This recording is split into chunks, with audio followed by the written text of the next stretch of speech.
Aparecida Fiola Sela. Eu sou graduada em Letras pela UEM.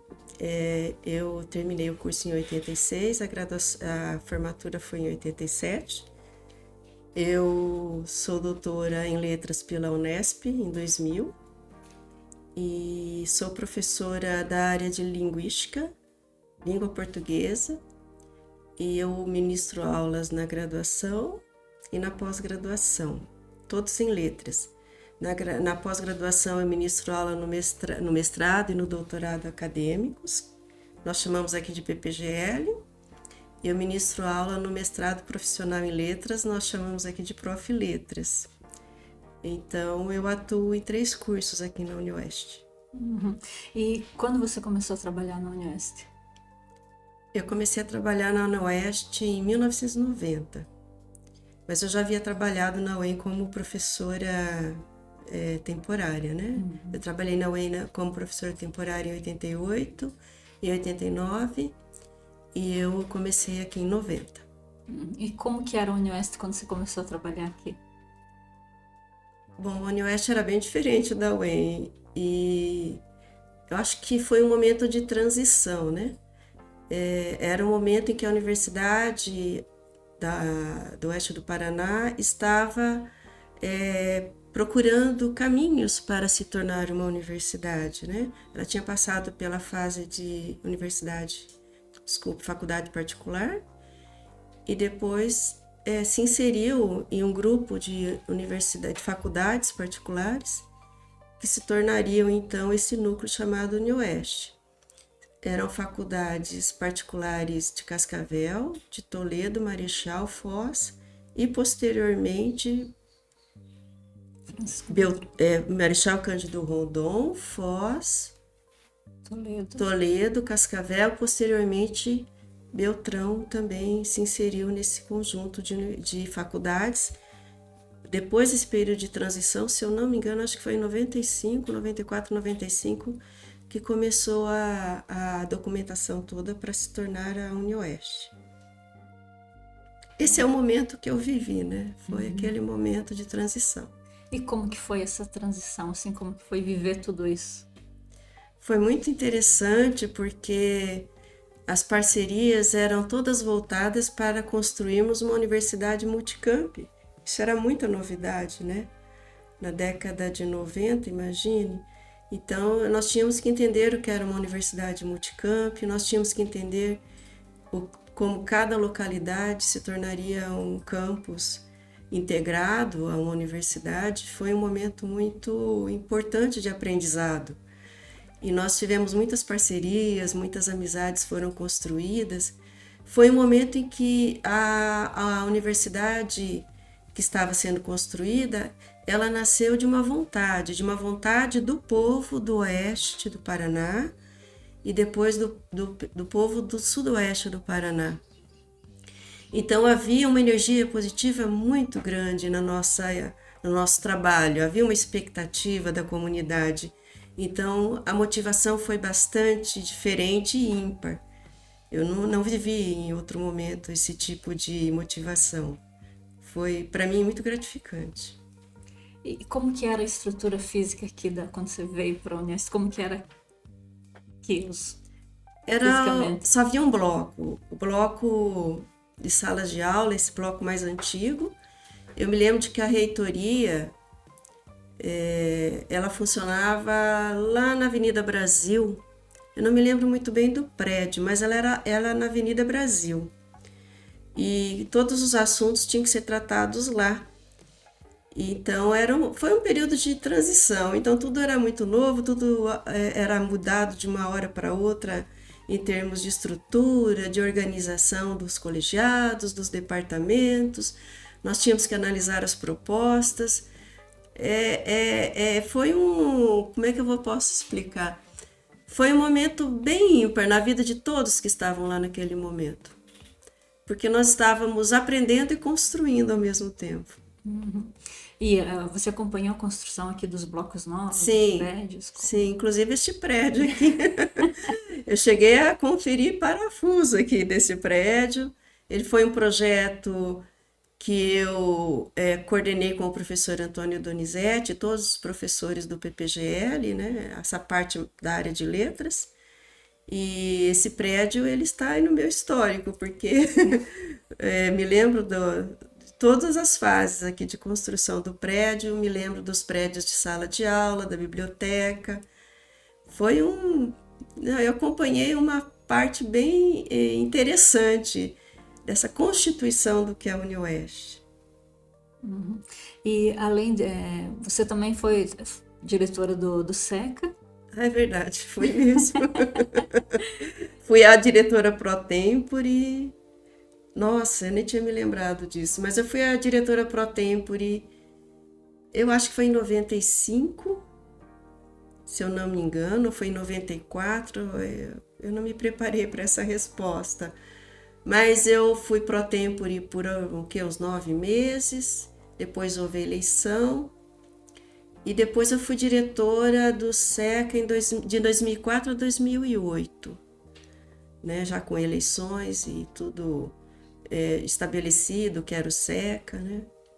Mas realmente eu fui diretora 2 vezes.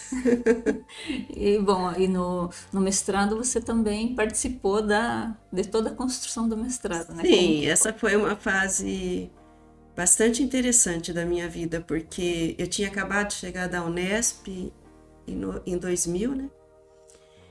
E tinha vivido todo aquele contexto de doutores e congressos, e eu cheguei muito animada para que fosse implantado o mestrado aqui na UniOeste, o mestrado em letras.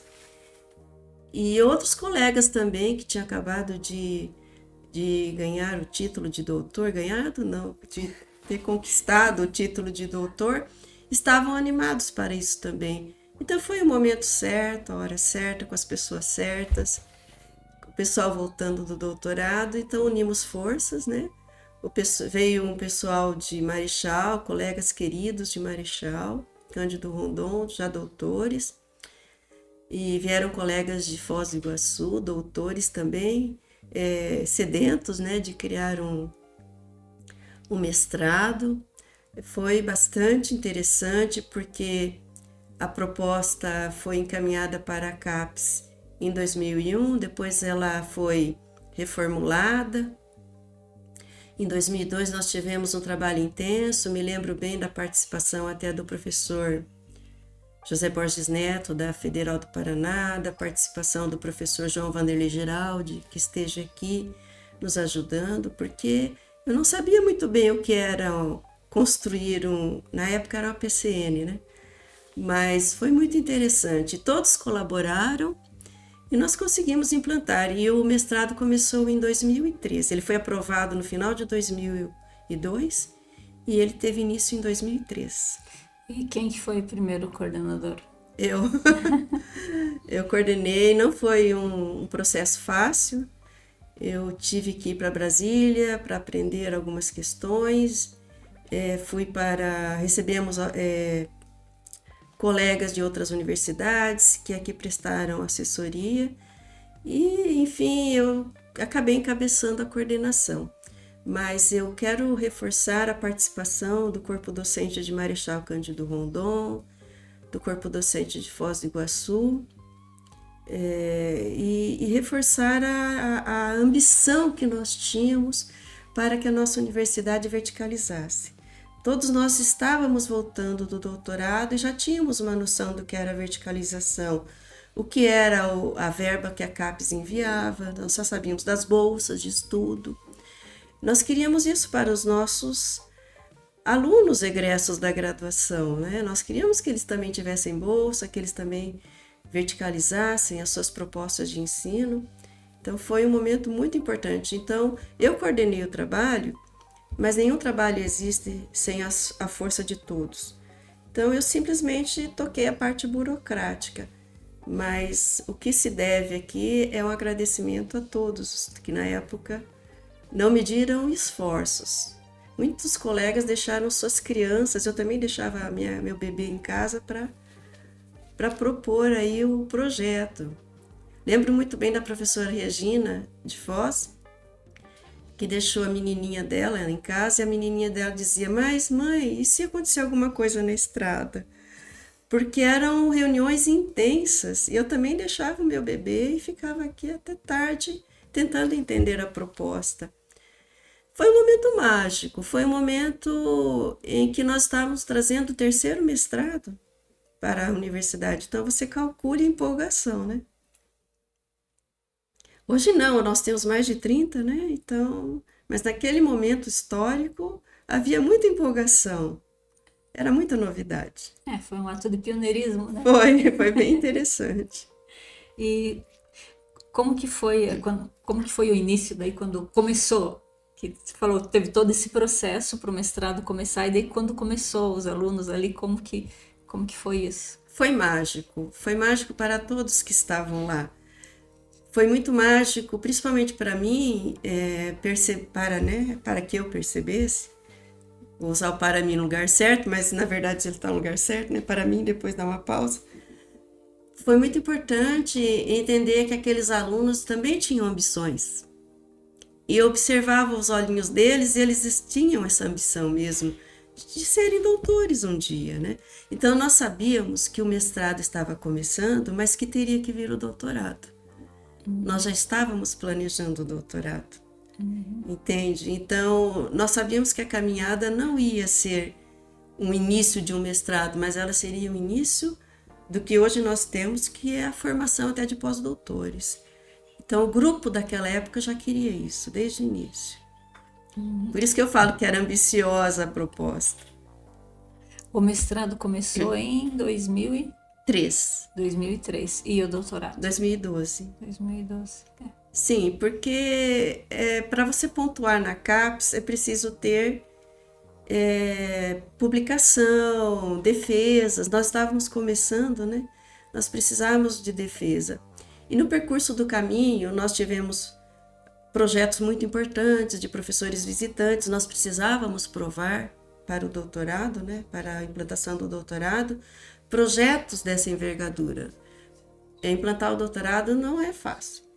Então, nós trouxemos professores visitantes, nós trouxemos o PROCAD, que é um projeto de integração em que a Universidade, por exemplo, de Santa Catarina, assume um programa que ainda só tem mestrado. Nós nos inserimos nesse projeto e isso contou ponto para a implantação do doutorado. Daí nós tivemos o DINTER com a Federal da Bahia. Nós tivemos inúmeros projetos como o FINEP, que proporcionou várias conquistas, e uma delas é este prédio. Nós precisávamos provar isso para implantar o doutorado. E nós tínhamos já o PEL, né? Então, para implantar o doutorado é preciso provar a inserção na sociedade. Isso leva tempo. E nós temos aqui uma região de fronteira que sempre foi considerada pela CAPES. Nós somos considerados um caldeirão linguístico aqui, na fronteira do Paraguai com a Argentina, na fronteira com o Mato Grosso. Então, o que deu impulso às pesquisas, o que deu impulso à aprovação, foi o projeto de um curso de periferia, como eles dizem, mas de periferia em uma fronteira única. Então, nós tivemos muita sorte nesse particular. Entende? Então, implantar o doutorado exigiu muito esforço. De 2003 até o início do projeto, que foi em 2010, nós tivemos que provar muito para a CAPES que nós éramos capazes de ter um doutorado. E quando que foi a primeira defesa de mestrado? A primeira defesa de mestrado foi em 2005, se eu não me engano, 2004 ou 2005, mas com certeza 2005. E nesse particular eu queria citar o nome das professoras Terezinha Costa Ayubes e da professora Lourdes Kaminski Alves, porque elas se integraram na proposta, entende? Para criar o doutorado. Então, depois da primeira defesa de mestrado, nós já sabíamos que nós teríamos que pensar no doutorado. Então, nós tínhamos duas frentes. Nós tínhamos que qualificar os mestrandos e nós tínhamos que projetar o doutorado, ou seja, tínhamos que criar todas as instâncias para que nós fôssemos aceitos. É um projeto de longo prazo, sabe? Então, Foi interessante. E quantos mestrandos e doutorandos o programa já formou? Então, agora eu vou olhar, porque eu tenho uma péssima memória. Nós estamos falando de 2024, né? Então, nós temos hoje, deixa eu ver aqui, 268 mestres e 121 doutores. Já temos alguns pós-doutores, né? Nós temos 9 pós-doutorandos em andamento. E não sei se você vai perguntar, mas nós temos hoje 174 matriculados ao todo, 156 regulares e 9 pós-doutorandos. E nós já temos pós-doutorandos trabalhando conosco que se formaram aqui na universidade como doutores, que é uma conquista ímpar também, né? E quais são as memórias mais interessantes suas da UniOeste? Particulares? Sim. Eu amo a UniOeste, de coração, vou chorar. Eu me fiz aqui, né? Então, eu amo demais a UniOeste. Já podia estar aposentada. Mas um projeto que tocou muito a minha vida pessoal, além do mestrado e do doutorado, foi um projeto que eu desenvolvi na escola do Campus São João. Foi muito interessante porque eu levei o gênero textual artigo científico em 2011. E hoje, com a Agenda 2030, com a proposta da popularização da ciência, eu pensei, nossa, o meu projeto foi pioneiro, porque em 2011 eu levei o texto científico para alunos de 8º ano. E muitos hoje são mestres em química, já se formaram em pedagogia, em biologia. Eu fico muito feliz. Então, assim, eu só desenvolvi esse projeto porque a UniOeste deu suporte. Eu consegui a bolsa da Fundação Araucária. Devo muito à Fundação Araucária, aliás, o PPGL deve muito à Fundação Araucária. Então, assim, eu devo tudo para a UniOeste. E você tem alguma outra situação assim que marcou seu trabalho no mestrado, no doutorado, por exemplo? Muitos dos meus orientandos, eu vou falar particularmente, me deixaram muito feliz, né? Todos me deixaram muito feliz. Mas eu tive agora uma defesa do professor Renan Paulo Brini, que foi indicada para o prêmio Tese. E a defesa de doutorado. E a defesa de doutorado da Eviliane Bernardi foi indicada para publicação sem nenhuma sugestão. Então, no mundo da pesquisa, indicar uma tese inteirinha como livro é uma conquista. E a indicação para o prêmio Tese também. Então, assim, eu vou citar os dois porque eles são mais recentes. Mas eu tenho muitos alunos egressos, não somente eu, o PPGL como todo e todos os nossos colegas, né, os de Marechal, os de Foz, os de Cascavel, todos temos egressos já concursados, já formando doutores. Então, a UniOeste, por meio dos seus programas de pós-graduação, ela traz a ciência para a região.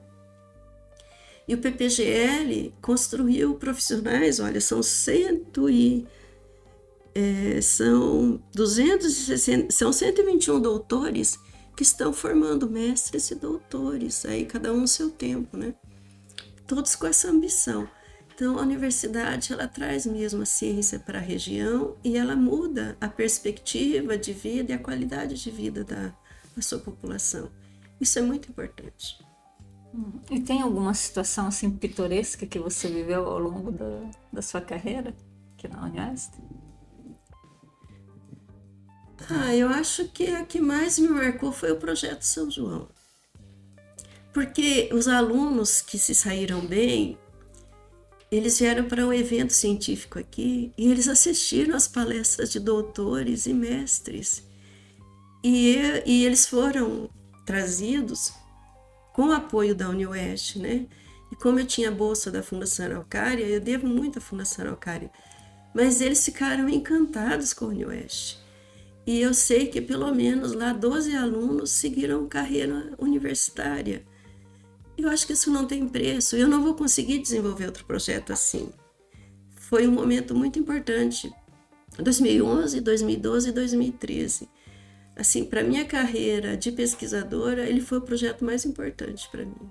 E também tem o projeto CAL, que é de Crenças e Atitudes Linguísticas aqui na região oeste do Paraná, coordenado pela professora Vandercy, que em 2009 foi professora visitante nossa, e eu coordenei a parte estrutural. Esse projeto CAL hoje conta com milhares de teses e dissertações, artigos científicos e livros. E esse projeto vai ser retomado por mim agora, porque há novas tendências teóricas europeias e a professora Vandercy topou dar continuidade. Ele é um projeto que dá uma visibilidade muito grande ao caldeirão linguístico, que é o oeste do Paraná, e o sudoeste também. Então, o projeto CAL também foi muito importante. Eu estou falando da minha questão mais particular, né? Mas cada colega que trabalha lá tem o seu, como é que eu vou dizer, as suas conquistas, né, na formação dos seus egressos. Você tem mais alguma coisa que você deseja dizer ou acrescentar alguma coisa? Eu queria agradecer a vocês da Rede Educativa de Televisão do NEADUNE. É uma proposta que eu digo valorosa, é uma memória que fica. Parabéns para vocês. Eu acho que mais outros colegas do programa podiam ser ouvidos, né? Há colegas aí que têm histórias maravilhosas, né? Eu sou da área da linguística, nós temos outras áreas, porque o programa de pós-graduação em letras, ele é da área de linguagem e sociedade. Então, a área de concentração é linguagem e sociedade, isso significa que nós temos um corpo docente que é da área da linguística e outro que é da área de literatura. E são, deixa eu ver aqui, 1, 2, 3, 5 linhas de pesquisa. Então, nós temos linguagem, práticas linguísticas culturais e de ensino, estudo e descrição de fenômenos linguísticos culturais e de diversidade, estudos discursivos, memória sem sujeito e sentido, linguagem literária, interfaces sociais, estudos comparados, literatura, memória, cultura e ensino. Nós temos também o Prof. Letras. O Prof. Letras foi uma conquista também. Ele já tem 10 anos, né? O PPGL fez em 2023 20 anos e o mestrado em letras 10 anos. Ele é um mestrado em rede, foi uma conquista nossa também, né? Nós nos integramos à rede e ele é voltado para professores da educação básica. Nós já temos doutores que passaram pelo mestrado profissional em letras, que já eram mestrandos. Lá no profissional em letras, nós temos ainda somente o curso de mestrado. Mas muitos mestres que se formaram lá no Prof. Letras estão se doutorando ou já são doutores. Então, nós temos 2 segmentos importantes, o acadêmico e o profissional em letras. E esse mestrado profissional em letras, ele é voltado para a capacitação da sala de aula, do chão da sala de aula. E eu tenho muito carinho por ele também. Você comentou, né, que aqui a região é um caldeirão linguístico. Qual dessas linhas que abarca mais isso e como que ela funciona, assim, em linhas gerais? Olha, a linha que mais se envolve com esse movimento linguístico é estudo e descrição de fenômenos linguísticos, culturais e de diversidade, da qual eu faço parte, né? E também a linguagem, práticas linguísticas, culturais e de ensino, porque muito do que ocorre no ensino está relacionado com essa diversidade. Então, essas 2 linhas, elas têm propostas de integração com a sociedade, isso é muito importante. E agora, com os novos movimentos de imigração e imigração, essas linhas estão contribuindo muito com o entendimento do que é o imigrante, de como ele pode lidar com o português como uma segunda língua, né, uma terceira língua. O mestrado em letras e o mestrado profissional em letras são 2 possibilidades até de entendimento desse movimento imigratório aqui na região. E então destaco mais uma vez a importância dos 2 programas. Uhum. E vocês têm alunos estrangeiros no programa ou... Olha, pelo levantamento que eu fiz, nós temos uma aluna estrangeira do movimento atual, né? Uhum. Ela é haitiana, é a Becatri, parece que ela está mudando de universidade. E ela, quando eu conversei com ela, ela tinha o dialeto haitiano, tinha aprendido espanhol e já estava dominando o português brasileiro, né? Então, pode ser que haja mais alunos de outras linhas, mas a informação que eu tenho é de uma aluna estrangeira. Eu sei que nós estamos abertos a novos alunos concorrerem a vagas. Bom, Cida, então eu agradeço pela sua presença, pela entrevista e pela sua colaboração e participação nesse projeto dos 30 anos da UniOeste e também pelo seu trabalho, né? Pela sua história tão Imagine. bonita. Eu tenho muito amor pela universidade sabe, participar de uma rede educativa de televisão no Niadune só diz o quanto nós conseguimos vencer, né? Porque parabéns para vocês, para a Bia, né? Professora Beatriz Helena Dalmolin, pela equipe toda, né? E dizer que é isso aí, que essa empolgação continue para os próximos. Muito obrigada. Obrigada.